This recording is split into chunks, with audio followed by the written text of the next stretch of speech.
Hey, what's up, everybody?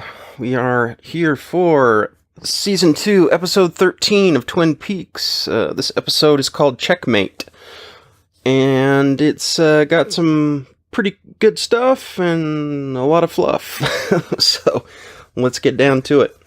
Well, at the opening, after the credits, we see the stars in the night sky kind of up there, and a voice comes through the silence as Cooper, and then a symbol flies towards the screen, and then we see kind of a roaring inferno before we see Major Briggs, and he's sitting in some kind of stone chair or throne amidst what looks to be plant life, and we can hear him talking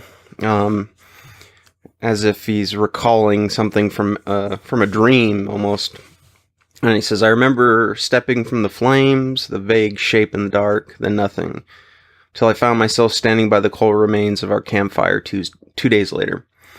We hear a voice which seems to be Doc Hayward, saying that he can do something about the amnesia. Major Briggs says that his memories are immune to regression. He can feel the memories kind of in a sensory manner, like taste, touch, and smell. He then says, "Everything is known to me, but somehow beyond my reach," which means that everything, all the experience of what happened to him is there, per se, but beyond his reach of comprehension, I guess it would be. So maybe he isn't forgetting anything, he's just experienced something that's beyond his ability to put into words, to articulate. He remembers the image of a giant owl. An owl swoops into camera view as in the typical fashion where we see the image is actually a negative, where everything's reversed. Then we see a scar on the Major's neck that looks just like the symbol that flew towards the camera in the opening shot. It's perfectly symmetrical. Dale asks him about an owl and how big it was, when we finally see that the Major's kind of recalling everything from actually sitting inside of the sheriff's station. I'm not sure what the imagery of the image of him sitting in on that throne, or that chair, that stone chair, must be the sum of total of his recollection of, as far as the experience he had when he was abducted or vanished or whatever. I'm assuming that's kind of like the representation we're supposed to take of what happened to him, or as all that he can kind of bring from memory and articulate. So instead of him describing that whole thing, we're just given this image. It's kind of superimposed. So he says that there was an owl. He says that when Dale asks him, about an owl and how big, and Briggs says enough to cloud my memory. So apparently, that's kind of an interesting comment in and of itself. So the owl, or whatever it represents in the situation, is perhaps an entity that's keeping Major Briggs from recalling his whole experience, perhaps, or maybe that's what he's interpreting it as. That we're kind of faced with a question of whether or not did he go somewhere where he's not supposed to talk about, what he experienced to the outside world. So is there something put in place to keep him from being able to do that? Because we know that he's been in search of the White Lodge, and that's where this has kind of been leading towards, that perhaps that's where he visited. But you do recall in previous episodes we had encounters with entities from one of the two possible lodges, either the Black Lodge or the White Lodge, and that they could not say, or not permitted to say where they came from. So that's kind of it's not something that's meant to be told, to at least to mortal people. So that might have been the reason why he's unable to There's some power there that's keeping him from being able to do that for whatever reason. Of course, when asked by Harry about more information, Major Briggs responds to the question from the sheriff that his work is classified, but he does say that keeping secrets is less meaningful now. So I guess he's getting more, seeing the gravity of things being a little heavier now. The need to keep things quiet may not be the best course of action to take. I think is probably what he's assuming. I'll quote him directly. Perhaps the sources of information, or perhaps there are sources of information that are so important as to transcend the human need to describe, information that pertains not. And he says, "Oh God, is this meant for the soul, my soul?" So if we go back to what he was talking about his memories, what he experienced may have implications and have a degree of importance that transcends or is, beyond the ability to describe. The experience he had is not meant to actually be put into words. And that is pretty profound if you think about it. I mean, that could basically mean that his experience, which we're going to go out on a limb right now and says he went to the White Lodge. And so, I mean, we've got enough information that that's not really going to be a spoiler, because the White Lodge remains a pretty mysterious place throughout. We've seen inside the Black Lodge, but the White Lodge is a place where we really don't get to see anything other than kind of these glimpses. So yeah, I mean, he may have gone to a place, where, like you said, if the soul, that we know that the soul goes to the Black Lodge in order to face the shadow self and to face it with perfect courage, so that it can move on to infinity, or the perfection that is infinity. But it does. I'm not sure if that means that the White Lodge is where it passes, is where it goes to when it becomes perfected, the soul, or whatever, however you want to describe it. So if that's the White Lodge is that place, then yeah, I mean, it would be kind of like if you were to look at it in a more of a kind of basic, kind of generic religious perspective, it would be like seeing heaven and being in heaven and amongst the whatever version of heaven it is, that idea of heaven as far as conceptual, and experiencing and seeing the beings that are there, and then returning, and and not being allowed or permitted the ability to describe what you saw, because it could have catastrophic consequences if you were to do such, or confirm that such a place exists. So it's just something interesting I might be over analyzing it, but I mean, it's just a short little segment, but there's a lot in there that that you can point out. So I think it was pretty cool. We don't have a lot to go on, so a lot of it is speculation, obviously. Briggs mentions Project Blue Book, which Dale is familiar with. It involves the government's investigation into UFOs. I don't know that much about Project Blue Book as far as real life. I haven't investigated it, so maybe it might be something, if you're interested in that sort of thing, to check it out. I just didn't figure that it was, because Twin Peaks obviously is not a real place. So if you looked at the history of Project Blue Book, it's not going to say, oh yeah, at one point we were checking out the woods in Twin Peaks. But yeah, the woods in Twin Peaks are different, because instead of looking to outer space for unidentified flying objects, they're looking down actually onto the surface of the Earth itself, into those woods.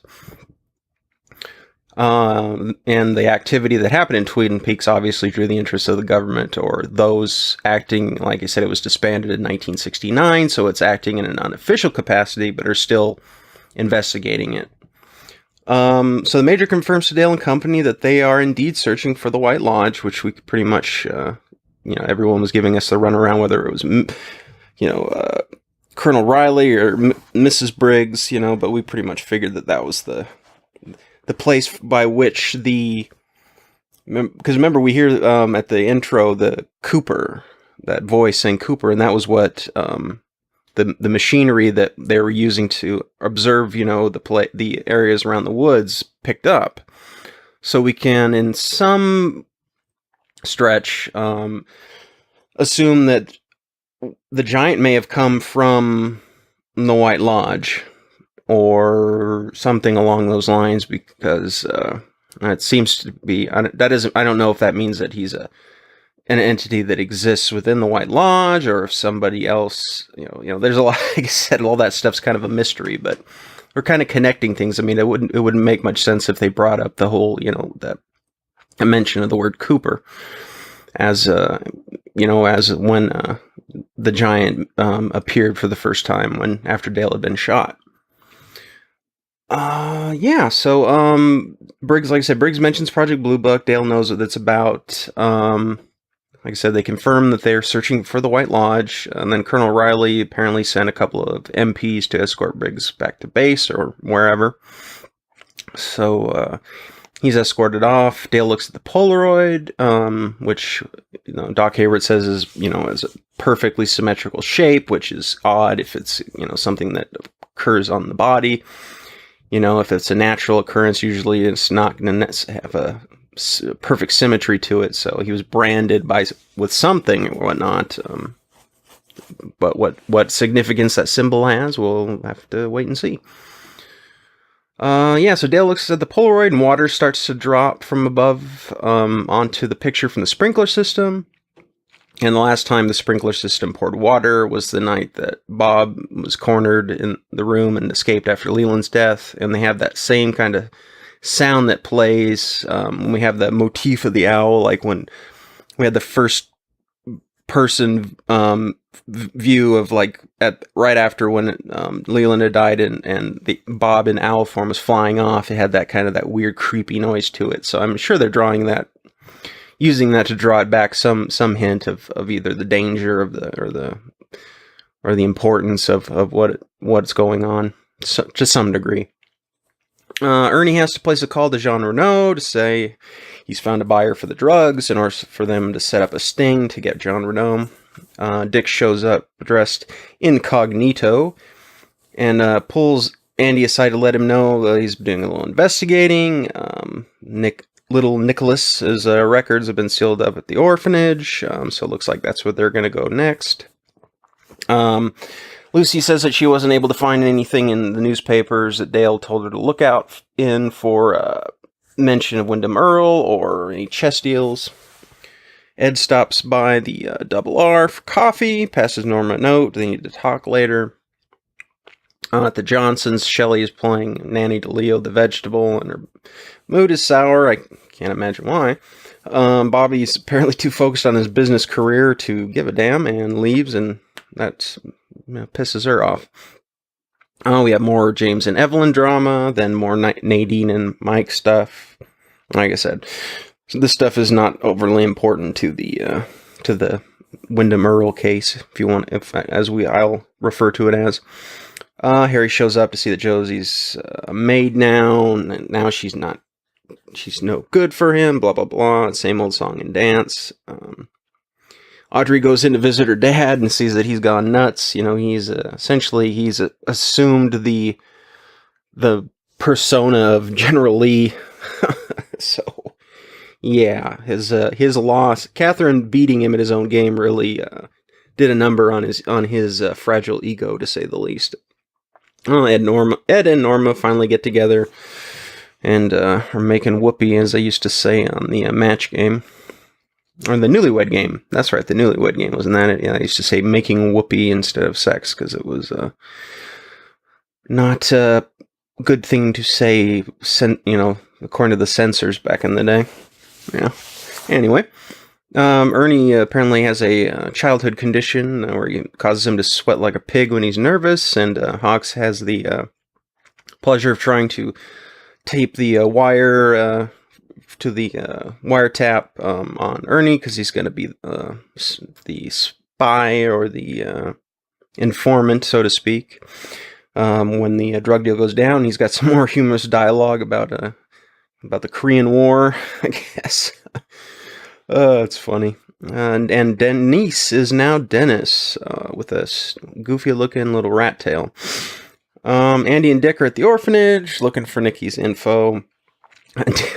Andy keeps saying, Dick, trying to get his attention or let it, we need to get out of here. And then Dick refers to Andy as Woody. So that's kind of funny, a little penis joke, I guess. Norma leaves after Ed talks with Donna about James. Hank jumps Ed, starts beating him up. Nadine comes home after cheerleading tryout or practice or wrestling practice or whatever it is and kicks the crap out of Hank. So, hey, at least Nadine's good for something after all. Hank's a bigger... Nadine's annoying, but Hank, yeah, he's just a scumbag. So Nadine kicks the crap out of him. So that was a good scene. That was fun watching her just whoop his butt. Yeah, and then we got more Ben Horne as General Lee. For the first time you watch through it, it is pretty damn funny. I've seen it so many times, and like I said, I'm not gonna go over it in detail to talk about all the comedic moments of it, but it is pretty funny. And can you imagine something like that happening in today's television era, or the villain or one of the kind of the pseudo villains he loses to his rival, and then all of a sudden regresses into the mind of the late General Robert E. Lee, where he's got to figure out a way to win the Civil War, and we know what would have probably happened if the South had won the Civil War. So yeah, in this day and age, that idea would have never gotten past the writers' meeting, I imagine. Catherine confronts Ben, but if they've got this weird love-hate relationship, so that just leads to them making out again. So apparently, it doesn't matter if people try to, get the other killed or framed for murder or whatever. All is forgiven. That's funny. James and Evelyn make out again. Her pervy brother seems to be pleased by this fooling around his sister is doing behind the husband's back. We're over at Dead Dog Farm. The sting is underway, but Ernie, of course, blows it because his childhood condition, or hyperhidrosis or whatever. And the wiretap starts to smoke, so the jig is up. Dale decides that he'll exchange his own freedom for that of Agent Bryson and Ernie.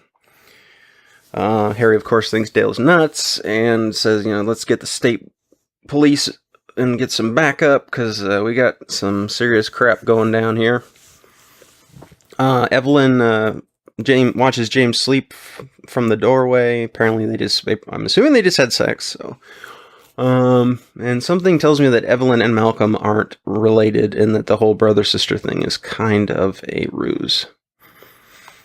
All right, Dale and Jean Renault finally have their showdown, though it's more a verbal exchange, and Dale doesn't understand why Jean blames him for everything, so Jean basically tells Dale that his arrival in Twin Peaks basically set off was a trigger for all of the events that took place that led to the deaths of his brothers and his own situation here, being in a hostage situation, and that maybe, that everything was, according to the John, who's a psychopath or just a criminal scumbag, everything was nice, quiet town. They sold the kids the drugs, they made the money, nobody did anything about it, blah, blah, blah. Everything was hunky-dory. And then Dale came in and everybody's, dream life in Twin Peaks, at least on the surface where, and everything seemed to be kind of perfect, kind of like how Dale first perceived it when he got here, as this kind of, I don't know what you call it, this kind of paradise, out off the beaten path or whatever. Everything turned into a nightmare, so that maybe if Dale leaves, the nightmare will leave with Dale. So Dale almost has kind of a moment where he's momentarily I don't know if he feels guilt or he starts to kind of ponder this whole thing as well, but I don't think he buys into it. Then one of the old Ginger Mountie sees somebody coming down the path, asks Sean if he ordered room service. It's Agent Bryson in drag. I probably borrowed one of the waitress outfits from the Double R. Jean Reno doesn't recognize him until it's too late. Jean Reno is shot and killed by Dale, and then the Ginger Mountie gets the crap kicked out of him, and must be pretty embarrassing to get your ass kicked by a guy in a waitress's outfit. But maybe he got the drop on him because he thought it was a chick. Hard to say. Yeah, we're heading towards the end of the episode. At the Johnsons, Leo finally wakes up from his coma and looks like, some kind of psychotic clown. Got the cake or food or whatever smeared all over his face with the party hat, and he's looking at her, and yeah, so Shelley's in trouble. We've got a power outage in Twin Peaks from the way it's being described. I'd say it's more of a sabotage of some sort. And of course, Lucy has to can't say things without, adding in a bazillion extra unneeded words, but that's normal for her. Dale ventures off with a lighter to see what's going on. Goes into Harry's office and then calls Harry back. Says to the offices to come alone, so Lucy doesn't need to see this. We see a guy, looks kind of like a drifter of some kind. Doesn't look like somebody that's recognizable from the town. In the chair, he's dead. Tape around his mouth. There's a chessboard laid out on the desk. The guy's finger is pointing to a spot on the board, that being the dead body's arm is and hand is positioned to point to a spot on the board where Wyndham Earl's next move is. So Wyndham Earl has assumed he is. I think without a doubt, Wyndham Earl is now in Twin Peaks. Because I don't know. I don't think if you would have any given a guy like that, I don't think he'd be having anybody else do his dirty work for him in that regard. So yeah, Wyndham Earl's move. Wyndham Earl is here, so the danger was averted at the Dead Dog Farm sting that almost turned into a tragedy, but now it's out of the frying pan into the fire, I guess, with Dale's nemesis. So yeah, that's it for episode 13. Let's some interesting stuff. Like I said, that whole part with Major Briggs was the main event, the main the best part of the episode as far as I'm concerned, and even then it wasn't very long, but like I said, when you sit back and kind of analyze the information that he gives and compare it back to what we know from previous stuff, it makes some things a little bit clearer, and then it introduces, of course, more questions that make things cloudy. But that's just how it goes. So yeah, I hope you enjoyed the episode. I'll have this one end 12 up, and like I promised, and I'll get working on 14 and have that one up in a day or so. So until then, everybody, take it easy.